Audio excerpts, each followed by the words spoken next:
उमा शहर के एक बड़े स्कूल में सफाई कर्मचारी थी। उसके दोनों बच्चे सरकारी स्कूल में पढ़ते थे, जो उस बड़े स्कूल के पीछे ही था। अमीरों के बच्चों को देखकर उमा का भी बड़ा मन करता था कि उसके दोनों बच्चे भी इसी स्कूल में पढ़ाई करें। फर्राटेदार इंग्लिश बोलते हुए जब बच्चे उसके आगे पीछे घूमते तो उमा को बहुत अच्छा लगता। एक सुबह ऐसी ही बरसात का मौसम था। उमा अपने दोनों बच्चों को उनके स्कूल में छोड़कर भागते हुए अपने बड़े स्कूल में आ जाती है कि तभी बारिश शुरू हो जाती है। बहुत ही जोरदार बारिश हो रही थी। सुनो उमा, ये फाइल जरा श्रुति मैम के कमरे में रखकर आ जाओ। वो जो छोटे बच्चों को पढ़ाती हैं? हाँ हाँ, तुमने सही पहचाना। जाओ, ये सारी फाइल उन्हीं को दे दो। उमा फाइल लेकर श्रुति मैडम के कमरे की तरफ जा ही रही थी कि तभी जोर से बिजली कड़कती है। आज तो सचमुच में बड़ी भयानक बारिश हो रही है। कितनी तेज तेज बिजली चमक रही है। मेरे बच्चों का स्कूल तो इतना मजबूत भी नहीं है। हे भगवान, सब तेरे भरोसे है, उनका ध्यान रखना। मन ही मन ऐसा सोचते हुए उमा श्रुति मैडम के कमरे में जाती है तो मैडम वहां पर नहीं थी। छोटे बच्चे तेज आवाज से डरे हुए चिल्ला रहे थे। अरे बच्चों, डर क्यों रहे हो? मैं हूं ना, यहाँ पर आओ। ये बताओ मैडम कहाँ पर है? आंटी, हमें बहुत डर लग रहा है। डरने की बिल्कुल भी जरूरत नहीं है, मैं हूं ना यहाँ पर। जब तक तुम्हारी टीचर नहीं आ जाती मैं तुम लोगों के पास ही रहूंगी। 5 मिनट बाद श्रुति मैडम कमरे में आती है। अच्छा हुआ उमा तू यहाँ पर थी, मुझे चिंता हो रही थी। मैं वॉशरूम गई थी लेकिन दरवाजे में कुंडी अटक गई और वो खुली नहीं रही थी। हाँ मैडम, ऐसा होता है, बरसात में लकड़ी के दरवाजे फूल जाते हैं। फाइल मैं आपके लिए लेकर आई थी। ठीक है, मैं देख लूंगी। तभी फिर से जोरदार बिजली कड़कड़ाती है और सभी बच्चे डर जाते हैं। श्रुति मैम सबको अपने पास बुला लेती हैं। मैम, क्या मैं आपकी हेल्प के लिए रुक जाऊं? अरे नहीं नहीं, ये तो मेरा रोज का काम है। तुम जाओ, तुम्हें और भी काम होंगे। उमा फिर अपनी जगह पर आकर बैठ जाती है। वहां पर बेल बजती तो उमा को जाना पड़ता था, इसलिए अधिकतर उमा वहीं अपनी कुर्सी पर ही बैठी रहती। थोड़ी देर बाद ही लंच टाइम हो गया। तेज बारिश के कारण सभी बच्चे अपने ही रूम में बैठकर लंच कर रहे थे। बारिश तेज होने के कारण धीरे धीरे स्कूल में पानी बढ़ने लगा। प्रिंसिपल राउंड पर आई तो उसने उमा से कहा, सुनो उमा, स्कूल में पानी भर रहा है। देखो बाहर गार्ड खड़े होंगे, उन्हें कहो कि पानी निकालने का इंतजाम करें। ठीक है मैडम जी। उमा ने अपना छाता लिया और वो बाहर की तरफ चलने लगी। तभी बड़ी जोर से भड़ाम की आवाज आई। आवाज इतनी तेज थी कि बाकी क्लास से भी टीचर्स बाहर निकल कर आ गई। क्या हुआ है? लगता है कोई हादसा हुआ है, देखो तो कितनी तेज आवाज थी। उमा अभी आधे रास्ते में ही पहुंची थी कि उसने पलट कर देखा तो छोटे क्लास के जो बच्चे थे उनके कमरे की एक दीवार जो बाहर की तरफ थी वो गिर गई और जिस कारण छत नीचे आ गई। उमा ने ये देखा और वो चिल्लाते हुए भागी, बचाओ बचाओ, बच्चों को बचाओ।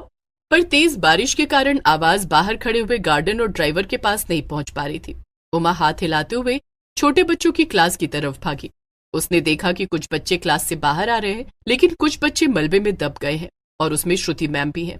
उमा ने आव देखा न ताव, वो तुरंत उस कमरे में घुस गई। उसने जल्दी जल्दी सब बच्चों को बाहर निकालना शुरू कर दिया और टीचर्स भी वहां पर आ गई। प्रिंसिपल ने तुरंत कुछ बच्चों को गार्ड बुलाने के लिए भेजा। श्रुति मैडम, मेरा हाथ पकड़िए, मैं अपना हाथ नहीं निकाल पा रही, बहुत दर्द हो रहा है। मैडम हिम्मत कीजिए, मैं इस पत्थर को उठाने की कोशिश करती हूँ, आप अपना हाथ बाहर निकालिए। उमा पूरी जान से उस भारी छत के मलबे को हटाने की कोशिश करती है लेकिन वो बिल्कुल भी हिला नहीं पा रही थी।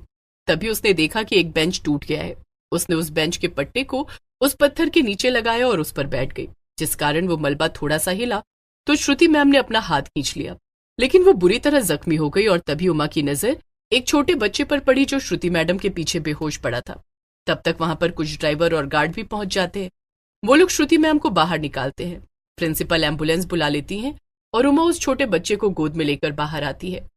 एहतियात के तौर पर उस पूरे एरिया से सबको हटा लिया जाता है। एम्बुलेंस क्यों नहीं आई अभी तक? मैडम, मैंने फोन किया, आती ही होगी। उमा, तुमने बहुत ही बहादुरी का परिचय दिया है, यहाँ बैठो। हम अभी बच्चों के पेरेंट्स को भी बुला रहे हैं।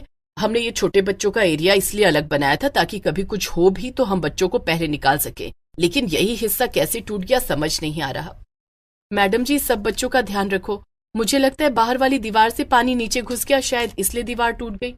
श्रुति मैडम बेहोश हो गई, कुछ बच्चे भी डर से हल्की चोटों के साथ वहीं पर बैठे हुए थे और 2 बच्चे बेहोश थे। शहर में चारों तरफ पानी भर गया था इसलिए एम्बुलेंस आने में देर हो रही थी। मैडम, जब तक एम्बुलेंस का इंतजार करेंगे देर ना हो जाए। यहीं पीछे एक क्लिनिक है, हम बच्चों को वहां ले चलते हैं। मुझे लगता है उमा बिल्कुल सही कह रही है। फिर कुछ टीचर अपनी गाड़ी निकालकर उन सबको लेकर डॉक्टर के क्लिनिक में जाते हैं। छोटे से क्लिनिक में अचानक से इतना अफरा तफरी मच जाती है। उमा भी एक जगह बैठी हुई थी, उसके पैर से खून निकल रहा था। इस तरफ उसका और किसी का भी ध्यान नहीं गया था। तभी डॉक्टर वहां से गुजरते हुए उमा का पैर देख लेता है तुम यहाँ क्यों बैठी हो? तुम भी जाकर अपनी ड्रेसिंग कराओ। और तब प्रिंसिपल का ध्यान भी उमा के पैर पर जाता है। अरे उमा, तुम्हारे पैर से तो खून निकल रहा है, चलो मेरे साथ चलो। तब तक बच्चों के पेरेंट्स भी वहां पर आ जाते हैं। सब अपने बच्चों को लेकर चले जाते हैं। श्रुति मैम के हस्बैंड भी आते हैं, वो भी श्रुति को अपने साथ ले जाते हैं। इस अफरा तफरी में स्कूल की छुट्टी का टाइम हो जाता है। उमा घड़ी की तरफ देखती है और हाथ जोड़कर प्रिंसिपल से कहती है, मैडम जी मैं भी चलती हूँ, बहुत तेज बारिश है, मैं अपने बच्चों को स्कूल से ले लूं? अरे तुम्हारे तो पैर में चोट लगी है, तुम रुको, मैं किसी टीचर से कहती हूँ, वो तुम्हारे बच्चों को ले लेंगे और तुम्हें भी घर छोड़ देंगे। फिर प्रिंसिपल के कहने पर अशोक सर उमा को अपनी गाड़ी में बिठाकर उनके बच्चों के स्कूल ले जाते हैं। दोनों बच्चे बारिश में बुरी तरह भीगे हुए गेट पर खड़े हुए उमा का इंतजार कर रहे थे। उमा इशारे से उन्हें गाड़ी के अंदर बुला लेती है। बच्चों आराम से बैठ जाओ। नहीं सर, गाड़ी की सीट खराब हो जाएगी। बच्चों तुम आराम से बैठो, अपनी मम्मी की बात बिल्कुल मत सुनो। उमा क्या तुम्हें दिखाई नहीं दे रहा? ये बच्चे न जाने कब से बारिश में भीग रहे हैं, देखो तो कैसे कांप रहे हैं। फिर अशोक सर उमा और उसके बच्चों को घर छोड़ देते हैं और जाते हुए वो उमा की तारीफ भी करते हैं कि तुमने आज सचमुच में बहुत अच्छा काम किया है। उमा अपने पैर की चोट को भूलकर अपने बच्चों के लिए खाना बनाने लगती है। दोनों बच्चे कपड़े बदल कर आ चुके थे, लेकिन उसकी बेटी ठंड से कांप रही थी। माँ मुझे तो बहुत ठंड लग रही है, रुक मैं तेरे लिए चादर लेकर आती हूँ, खाना खा, फिर मैं तुझे गरम गरम चाय देती हूँ। पता है माँ, इतनी तेज बारिश थी, पूरे स्कूल में पानी भर गया और टीचर ने हमारी छुट्टी जल्दी कर दी। हम कब से तुम्हारा इंतजार कर रहे थे। हाँ बेटा, हमारे स्कूल में भी आज एक हादसा हो गया था, इसलिए मुझे आने में देर हो गई। उमा चादर उड़ाकर अपनी बेटी को खाना खिलाती है। उसके बाद दोनों बच्चों को चाय बनाकर देती है और फिर बेटी को अपनी गोद में अपने सहारे लेकर बैठ जाती है। माँ अच्छा लग रहा है। और फिर शाम तक बारिश हल्की होकर बंद हो जाती है। उमा पूरे दिन के घटनाक्रम को सोचकर अंदर तक कांप जाती है। भगवान का शुक्र है उस समय मैं समय से पहुंच गई। बाद में सुना कि वो छत भी पूरी गिर गई। किसी बच्चे के साथ बड़ा हादसा नहीं हुआ, श्रुति मैडम भी ठीक होगी। अगले दिन सुबह जब उमा अपने बच्चों को उनके स्कूल छोड़कर अपने बड़े स्कूल आई तो उसने देखा बाहर बहुत पुलिस खड़ी हुई थी। जहाँ की दीवार गिरी थी वहां की छानबीन हो रही थी। उमा को देखते ही प्रिंसिपल भागकर आती है और उमा का हाथ पकड़कर पुलिस इंस्पेक्टर के पास लेकर जाती है। सर ये उमा है, कल इसी की वजह से सब लोगों की जान बच पाई। वेरी गुड उमा, तुमने सचमुच में बड़ा बहादुरी का काम किया है। ये तो मेरा फर्ज था साहब, मैं इस स्कूल में नौकरी करती हूँ, यहाँ के सभी बच्चे मेरे अपने बच्चों जैसे ही हैं। हमें तुम पर बहुत गर्व है उमा। अभी तुम जाकर ऑफिस में बैठो, कल की घटना के बारे में तुमसे थोड़ी पूछताछ होगी। फिर सारी कार्रवाई खत्म होने के बाद प्रिंसिपल सभी टीचर को बुलाती है और उमा के लिए क्लैपिंग होती है। उमा की जितनी तारीफ की जाए उतनी ही कम है। मैं और बोर्ड के सभी मेंबर्स ने बैठकर मीटिंग की है और हम सब ने ये डिसाइड किया है कि उमा का प्रमोशन होना चाहिए। यस मैम, आपका ये फैसला बिल्कुल सही। और हमने ये भी फैसला किया है कि इतने बच्चों की जान बचाने वाली उमा के बच्चे भी अब इस स्कूल में फ्री में पढ़ेंगे। ये सुनकर उमा प्रिंसिपल के पैर छू लेती है। प्रिंसिपल उमा को गले लगा लेती है और सभी टीचर्स उमा के लिए ताली बजाते हैं। कुछ दिन बाद श्रुति मैम जब स्कूल आती है तो अलग से उमा को मिठाई का डब्बा और एक सुंदर सी साड़ी भेंट करती हैं। अरे श्रुति मैम, इसकी क्या जरूरत थी? ये जरूरत के लिए नहीं, ये प्यार से दिया है। तुम्हारे अंदर की दयालु माँ ने एक बड़ा हादसा होने से बचाया है। उसके बाद उमा अब सुबह सवेरे अपने दोनों बच्चों के साथ स्कूल आई। उमा के दोनों बच्चे अब उस बड़े स्कूल में पढ़ रहे थे और सभी गरीब उमा का बड़ा आदर करते थे। अनीता तीसरी बार मां बनने वाली थी। इस बार तो उसने दिन रात भगवान से यही प्रार्थना की थी कि उसके यहाँ पर बेटी हो। जिस दिन उसको बच्चा हुआ तो डॉक्टर ने कहा कि उसको बेटा हुआ है। ये सुनकर अनीता बहुत दुखी हो गई। उसे बड़ा चाव था कि उसके यहाँ पर एक बेटी हो। जब वो अस्पताल से घर आती है, इसमें दुखी होने की क्या बात है, भगवान की यही मर्जी थी। एक बेटी हो जाती तो मेरे अरमान पूरे हो जाते। पहले से दो दो बेटे तो थे ही हमारे पास। अनीता की बात का सुरेंद्र के पास कोई जवाब नहीं था। सुरेंद्र एक बहुत ही बड़ा बिजनेसमैन था। उन्हीं के यहाँ पर सीमा नाम की एक नौकरानी काम करती थी जो उनके यहाँ पर काफी समय से काम कर रही थी। वो इस समय 9वें महीने से गर्भवती थी। उसके पति का निधन पिछले महीने एक कार एक्सीडेंट में हो गया था। तब अनीता ने उसे बहुत हौसला दिया और उसे ये तक भी कहा कि उसे चिंता करने की जरूरत नहीं है। एक दिन अनीता का ड्राइवर भागता हुआ अनीता के पास आया। मालकिन सीमा को भी हॉस्पिटल लेकर जाना पड़ेगा। अच्छा तो जल्दी से गाड़ी निकालो और साहब को भी बता दो। सीमा को अस्पताल लेकर जाते हैं जहां वो एक बहुत ही प्यारी सुंदर बेटी को जन्म देती है। अनीता जब उसकी बेटी को देखती है तो बस देखती रह जाती है। तुम कितनी भाग्यशाली हो सीमा, तुम्हारे यहाँ बेटी पैदा हुई है। देखो तो कैसी चांद सी सुंदर बेटी है। आप मुझे भाग्यशाली कह रही हैं मैडम। बेटी को जन्म दिया, बेटी के जन्म से पहले उसके पिता का देहांत हो गया। मैं तो ये सोच सोच कर परेशान हो रही हूँ कि इसे पालूंगी कैसे। बड़ी हो जाएगी, इसकी शादी भी करनी होगी, तब इतना पैसा कहाँ से लाऊंगी। मुझ गरीब पर तो भगवान ने दोहरी मात दे दी है। अनीता सीमा को घर ले आती है। सीमा की कही हुई बातें अनीता के दिल को लग गई थी। वो एक दिन सुरेंद्र से कहती है, एक मैं हूं जिसे बेटी चाहिए थी और भगवान ने नहीं दी, और एक अनीता है जिसको बेटी मिली है पर वो खुश नहीं है।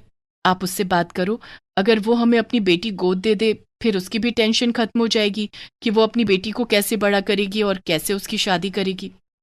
तुम भी कमाल करती हो। भला वो अपना बच्चा तुम्हें क्यों देगी? उसके पति की वो आखिरी निशानी है। वो हमारे यहाँ रहती है, हम उसे किसी चीज की कमी नहीं होने देंगे। उन दोनों के बीच की बात को वहां की एक और नौकरानी सुन लेती है। वो सीमा के पास जाती है और, तू बड़ी किस्मत वाली है सीमा। तुम्हें पता है मैडम कह रही थी कि तुम्हारी बेटी को गोद ले लेते हैं। मेरी बात मान तो अपनी बेटी उनकी गोद दे दे। सच कह रही हूं, बड़े नाजों में पलेगी और तू अपनी बेटी को रोज देख भी सकेगी। अभी तेरी उम्र ही क्या है। मैं तो कहती हूँ बेटी मालकिन को गोद दे दे और दूसरी शादी करके अपना घर बसा ले। ये तू क्या कह रही है? मैंने तो बस दुखी होकर वो बात मैडम से कह दी थी। तो इसमें बुराई क्या है? तू खुद ही सोच। तेरी आंखों के सामने इतने बड़े राजमहल में तेरी बेटी हंसते खेलते बड़ी हो जाएगी। छोटी छोटी चीजों के लिए उसे तरसना नहीं पड़ेगा। और इतने अमीर घर की बेटी की शादी भी तो सोच कितने अमीर घर में होगी। नौकरानी की बात सुनकर सीमा सोच में पड़ जाती है। फिर जिस दिन अनीता सीमा से बात करती है, मेम साहब ये तो आपका करम है मुझ पर, जो आपने मुझ गरीब के बारे में इतना सोचा। सीमा मुझे गलत मत समझना, मैं सच कह रही हूँ। मुझे बड़ा चाव था कि मेरे यहाँ बेटी हो, लेकिन मेरे यहाँ तीसरा भी बेटा हुआ। मैं तुमसे तुम्हारी बेटी को मांग रही हूँ। तुम खुद ही सोचो, इतने बड़े घर में पलेगी, 3 भाई उसका सरमाया बनेंगे, फिर ऊंचे खानदान में उसकी शादी होगी और तेरी आंखों के सामने ही वो रहेगी। अनीता की एक एक बात सीमा को सच लग रही थी। वो आखिर में इस बात के लिए राजी हो जाती है और अपनी चांद सी बेटी अनीता को गोद दे देती है, जिसका नाम बड़े प्यार से सौम्या रखा जाता है। अनीता जैसे ही उसे गोद लेती है, उसका अलग से कमरा तैयार करवाती है। उसके लिए सुंदर सुंदर ढेर सारे कपड़े और खिलौने लेकर आती है। उसके लिए चांदी का पालना लेकर आती है। सीमा जब अपनी बेटी का कमरा देखती है, उसके ठाट बाट देखती है तो खुश हो जाती है। समय थोड़ा और आगे निकल जाता है और सौम्या 5 साल की हो जाती है। तब उसके स्कूल के एडमिशन के लिए सुरेंद्र एक बहुत अच्छे स्कूल को चुनता है। तुम्हें पता है सीमा, तुम्हारी बेटी के लिए मालिक ने अपने शहर का सबसे बड़ा स्कूल चुना है। तुम्हें पता है वहां पर जो बच्चे पढ़ते हैं वो अपनी जिंदगी में भी बहुत कामयाब होते हैं। सचमुच में भगवान का बड़ा करम है मुझ पर, जो मुझे इतने अच्छे मालकिन और मालिक दिए हैं। सौम्या का एडमिशन हो जाता है। अब रोजाना सीमा उन चारों बच्चों को स्कूल जाते हुए और आते हुए देखती है और सारे काम उनके वो खुद संभालती। जब वो अपनी बेटी का कमरा ठीक करती तो हमेशा भगवान को धन्यवाद देती कि उसकी बेटी इतने अमीर घर में है। सौम्या बहुत ही प्यारी बच्ची थी। उसकी मुस्कुराहट इतनी प्यारी थी कि अनीता और सुरेंद्र जब भी उसे देखते उनकी सारी टेंशन दूर हो जाती है। एक दिन सीमा रसोई में खाना बना रही थी कि तभी सौम्या अनीता के पास जाकर बोलती है, मम्मी मम्मी, मुझे भी ये सफेद घोड़ा चाहिए जो टीवी में दिखाई दे रहा है। अच्छा, तो हमारी प्यारी बिटिया को ये घोड़ा चाहिए? ठीक है, आने दो तुम्हारे पापा को, मैं उनसे बात करती हूँ। तब भागते हुए सौम्या रसोई में जाती है और सीमा से खाने के लिए कहती है, क्या चाहिए मेरी प्यारी बिटिया को? मुझे पकौड़े खाने हैं, बहुत टेस्टी टेस्टी वाले पकौड़े। ठीक है मेरी प्यारी बिटिया, तुम वहां जाकर बैठो, मैं अभी तुम्हारे लिए पकौड़े बनाकर लाती हूँ। कई दिन बीत जाते हैं पर सौम्या के दिमाग से वो घोड़ा नहीं निकलता। वो अपनी मम्मी को हर वक्त उस घोड़े की याद दिलाती रहती है। फिर एक दिन वो घोड़ा दोबारा से जब टीवी पर दिखाई देता है तो सौम्या रोने लगती है। मैं कुछ नहीं जानती, अभी के अभी ऑफिस से वापस आओ। तुम्हें पता है मेरी बेटी कितना रो रही है। मैंने कहा था तुमसे कि उसे घोड़ा चाहिए, पर तुम हो कि सुनते ही नहीं हो। ठीक है, परसों उसका जन्मदिन है, ये उसके जन्मदिन का तोहफा हो जाएगा। मैं परसों उसकी पसंद का घोड़ा दिला दूंगा। सीमा उनकी बातें सुनकर, हे प्रभु, मैंने कौन से अच्छे कर्म किए थे जो मेरी बेटी की किस्मत इतनी अच्छी निकली। सीमा का 6ठा जन्मदिन था। बहुत सारे लोग जन्मदिन पर आए हुए थे। सौम्या के तीनों भाई भी बहुत खुश थे। तभी सुरेंद्र वहां पर एक सुंदर सफेद घोड़े को लेकर आता है, जिसे देखकर सौम्या बड़ी खुश हो जाती है और सीमा तो हैरानी से घोड़े को और सौम्या को देख रही थी। राजकुमारी सी जिंदगी है मेरी बेटी की। अच्छा हुआ मैंने मालकिन और मालिक को अपनी बेटी गोद दे दी। मालकिन के तीनों बेटे सौम्या को अपनी पलकों पर रखते हैं। देखते ही देखते समय पंख लगाकर उड़ रहा था और सौम्या और उसके तीनों भाई अब जवान हो चुके थे। अब तीनों भाई अपनी बहन का बहुत ख्याल रखते। आने जाने के लिए सौम्या के साथ हमेशा कोई ना कोई भाई साथ रहता। बड़े भैया, किसी दिन तो मुझे अकेले जाने दिया करो। जब देखो साया बनकर मेरे आसपास मंडराते रहते हो। क्योंकि मैं नहीं चाहता मेरी फूल सी नाजुक बहन को बाहर की दुनिया की नजर लग जाए। बस करो भैया, हमेशा मेरा पहरा देते रहते हो। किसी दिन तो मुझे भी खुली हवा में सांस लेने दो। तभी वहां पर मंझला भाई आ जाता है। सौम्या, तुम हमारी इकलौती बहन हो और हम तुम्हें पहरे में नहीं रखते हैं, बल्कि हम चाहते हैं कि हमारी बहन सारी दुनिया घूमे फिरे लेकिन उसे आँच ना आए। सीमा जब उन लोगों की बातें सुनती है तो बहुत खुश होती है। फिर एक दिन दोनों बड़े भाइयों की शादी हो जाती है। शादी में सौम्या इतनी महंगी ड्रेस पहनती है कि सीमा हैरानी से उसे देख रही थी। कहाँ दे पाती मैं इसको इतना ऐशो आराम। आज मेरी बेटी कैसी सुंदर दिखाई दे रही है, इतने महंगे कपड़े और सबका लाड दुलार। ऐसे क्या देख रही हो सीमा? तुम्हें क्या यकीन नहीं हो रहा कि तुम्हारी बेटी राजमहल में पल रही है? मैं तो बहुत खुश हूँ। बस एक बारी सौम्या के मुंह से माँ सुन लूं। ये क्या सपना देख रही है? क्यों उसे बताना चाहती है कि तू उसकी माँ है? जिस दिन उसे ये पता चला तो सच कहती हूँ वो अंदर से टूट जाएगी। मत बता उसे कभी भी। सब कुछ बहुत अच्छा चल रहा था कि तभी एक दिन सौम्या अपने छोटे भाई के साथ छत पर थी। तभी दोनों बहन भाई में किसी बात को लेकर कहासुनी हो गई। छोटा भाई जैसे ही सौम्या को पकड़ने के लिए भागता है, सौम्या छत की छोटी दीवार पर जाकर अपना बैलेंस खो देती है और नीचे गिर जाती है। गिरते ही वहां के नौकर उसे देख लेते हैं। उसके सर से खून निकल रहा था। जल्दी जल्दी सब लोग उसे अस्पताल लेकर जाते हैं। आखिर तुम्हें उसे डराने की जरूरत क्या थी? अगर सौम्या को कुछ हो गया तो मैं तुम्हें जिंदा नहीं छोड़ूंगा। मेरी बेटी को बचा लो, मेरी बेटी को कुछ नहीं होना चाहिए। सीमा भी वहीं पर खड़ी हुए रोई जा रही थी कि तभी डॉक्टर ने कहा, काफी खून बह गया है, हमें ओ पॉजिटिव ब्लड चाहिए। आप में से जिसका भी है वो जल्दी से दे दीजिए। सभी लोग एक दूसरे का चेहरा देखने लगे। घर में किसी का भी ब्लड ग्रुप ओ पॉजिटिव नहीं था। तब सीमा आगे आती है। डॉक्टर साहब, मेरा सारा खून ले लो लेकिन मेरी बच्ची को बचा लो। सीमा के ऐसा बोलते ही तीनों भाई चौंक कर सीमा की तरफ देखते हैं। हाँ डॉक्टर साहब, सीमा का ब्लड ग्रुप उससे मिलता होगा, आखिर वो माँ है उसकी। डॉक्टर सीमा को ले जाते हैं और तीनों भाई जब सुरेंद्र और अनीता से पूछते हैं तो वो सौम्या की सच्चाई बता देते हैं। फिर कुछ दिनों बाद सौम्या ठीक होकर घर आ जाती है और जब उसे पता चलता है कि सीमा ने उसे अपना खून दिया है तो वो अनीता पर बहुत गुस्सा हो जाती है। मम्मी, ये मैं क्या सुन रही हूँ? सीमा नौकरानी ने मुझे खून दिया है? आपने ऐसा कैसे होने दिया? एक नौकरानी का खून अब मेरी रगों में दौड़ेगा? सीमा भी सफाई कर रही थी, बाकी सब नौकर भी थे। ये सुनकर सीमा की आंखों में आंसू आ गए। मेरी बच्ची, तेरी जिंदगी हमारे लिए बहुत कीमती थी और तुम्हारा ब्लड ग्रुप भी तो ओ पॉजिटिव था, सीमा का भी, इसलिए तुम्हें उसका ब्लड दिया गया। एक नौकरानी से खून लेने से तो अच्छा होता कि मैं मर जाती। भगवान न करे मेरी बच्ची, तुम्हें मेरी उम्र भी लग जाए। तुम्हारी हिम्मत कैसे हुई मुझे मेरी बच्ची बोलने की? शक्ल देखी है तुमने अपनी? पता नहीं कहां से उठकर आ गई हो। सौम्या सीमा की बहुत बेइज्जती करती है। कुछ देर तक तो अनीता चुपचाप बैठी रहती है, फिर खड़ी हो जाती है और सौम्या को एक थप्पड़ मार देती है। चुप करो, इस दिन के लिए तुम्हें पाल पोस कर बड़ा नहीं किया था मैंने। तुम सीमा का एहसान मानने से तो रही, उल्टा उसे सुना रही हो। मत भूलो, अगर सीमा ना होती तो तुम भी इस दुनिया में ना होती। क्या मतलब है मम्मी तुम्हारा इस बात से? यही कि तुम हमारी सगी बहन नहीं हो, तुम्हारी माँ सीमा है। ये सुनकर सौम्या चुप हो जाती है। वो कभी अनीता की तरफ तो कभी सीमा की तरफ देख रही थी। तब सुरेंद्र उठता है और सौम्या को प्यार से समझाता है और उसे सारी हकीकत बता देता है, जिसे सुनने के बाद सौम्या को बड़ी शर्मिंदगी होती है और वो, मुझे माफ कर दो माँ। नहीं मेरी बच्ची, माफी मत मांग। तूने मेम साहब और साहब का बहुत दिल दुखाया है, माफी उनसे मांग। फिर सौम्या अनीता और सुरेंद्र से माफी मांगती है। तब अनीता, सुरेंद्र और तीनों भाई उसे गले लगा लेते हैं। तब सौम्या हाथ के इशारे से सीमा को भी अपने पास बुलाती है और उसे भी गले लगा लेती है। इस तरह सारी हकीकत जानने के बाद भी सारे भाई सौम्या से बहुत प्यार करते हैं।